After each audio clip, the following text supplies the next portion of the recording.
வணக்கம், இது crime time. நான் பாலவேல் சக்கரவர்த்தி. தென்காசி மாவட்டம் ஆலங்குளம் அருகே மின்சாரம் தாக்கி 5 வயது சிறுமி உயிரிழந்த சம்பவம் பெரும் சோகத்தை ஏற்படுத்தியுள்ளது.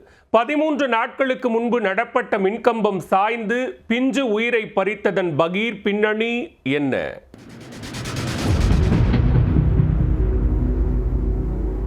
வயல்வெளி அருகே குடியிருப்பு பகுதியில் உள்ள மின் கம்பத்தை சுற்றி விளையாடிக் கொண்டிருந்த 2 சிறுமிகள் மீது மின்சாரம் பாய்ந்து தூக்கி வீசப்பட்டனர். ஒருவர் நிகழ்விடத்திலேயே உயிரிழந்தார், மற்றொருவர் காயமடைந்து மருத்துவமனையில் சிகிச்சை பெற்று வருகிறார்.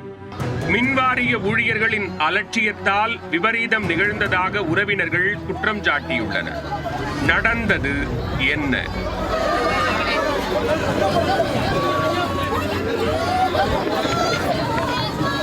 தூத்துக்குடி மாவட்டம் கோரம்பள்ளம் பகுதியைச் சேர்ந்தவர் மணிகண்டன். இவரது மனைவி இலக்கியா தென்காசி மாவட்டம் ஆலங்குளம் அருகே கடங்கநேரி கிராமத்தைச் சேர்ந்தவர். இந்த தம்பதியின் 5 வயது மகள் ஜமித்ரா தனது அம்மாவின் சொந்த ஊரான கடங்கநேரியில் உள்ள தாத்தா வீட்டில் தங்கி படித்து வந்தார். அங்கு குடியிருப்பு பகுதிக்கு அருகில் உள்ள வயல்வெளியில் மின்கம்பம் சேதமடைந்ததால் கடந்த 13 நாட்களுக்கு முன்பு மாற்றப்பட்டதாக கூறப்படுகிறது. இந்நிலையில் தென்காசி மாவட்டத்தில் பலத்த காற்றுடன் மழை பெய்ததால் வயல்வெளியில் உள்ள சிமெண்டிலான மின்கம்பம் சாய்ந்துள்ளது. அதனைத் தொடர்ந்து சாய்ந்த மின்கம்பத்தில் உள்ள மின்கம்பி அருகில் உள்ள மின் கம்பத்தில் உரசியுள்ளது. குடியிருப்புக்கு அருகே உள்ள அந்த இரும்பு மின்கம்பத்தின் அருகே ஆபத்தை உணராமல் சிறுமிகள் விளையாடியுள்ளனர். அப்போது மணிகண்டனின் மகள் ஜமித்ரா, மாரியப்பன் என்பவரின் 9 வயது மகள் பிரதிஷா ஆகியோர் இரும்பு மின் கம்பத்தை பிடித்து சுற்றி வந்துள்ளனர். அதில் மின்சாரம் தாக்கி இருவரும் தூக்கி வீசப்பட்டுள்ளனர். அதனை கண்டு அதிர்ச்சி அடைந்த அக்கம்பக்கத்தினர் உடனடியாக மின் இணைப்பை துண்டித்துள்ளனர். பின்னர் மயக்க நிலையில் கிடந்த 2 சிறுமிகளையும் மீட்டுள்ளனர். ஆனால் 5 வயது சிறுமி ஜமித்ரா நிகழ்விடத்திலேயே பரிதாபமாக உயிரிழந்தார்.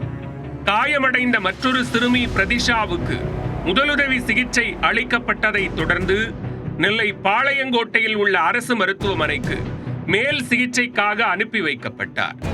இந்த சம்பவம் குறித்து தகவல் அறிந்து வந்த ஊத்துமலை போலீசார் மற்றும் வருவாய்த்துறையினர் நேரில் விசாரணை மேற்கொண்டனர்.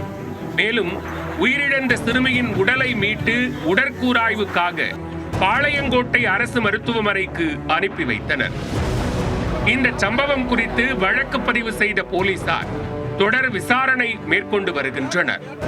விசாரணையில் வயல்வெளியில் சாய்ந்த மின்கம்பம் 13 நாட்களுக்கு முன்புதான் மாற்றி அமைக்கப்பட்டதாக கிராம மக்கள் கூறியுள்ளனர். 1 அடி ஆழத்திற்கும் குறைவாக பள்ளம் தோண்டப்பட்டு சிமெண்ட் கலவையுடன் மின்கம்பம் நடப்பட்டுள்ளது. மின்வாரிய ஊழியர்கள் அலட்சியமாக பெயரளவிற்கு மின்கம்பத்தை நட்டு வைத்ததால் மழையின் போது அது சாய்ந்ததாக பொதுமக்கள் குற்றம் சாட்டியுள்ளனர். எனவே அலட்சியமாக செயல்பட்ட மின்வாரிய ஊழியர்கள் மீது கடும் நடவடிக்கை எடுக்க வேண்டும் என்றும் வலியுறுத்தியுள்ளனர். ஆபத்தை உணராமல் மின்கம்பத்தை சுற்றி விளையாடிய 2 சிறுமிகளில் ஒருவர் மின்சாரம் தாக்கி பரிதாபமாக உயிரிழந்த சம்பவத்தால் கடங்கநேரி கிராமமே சோகத்தில் ஆழ்ந்துள்ளது.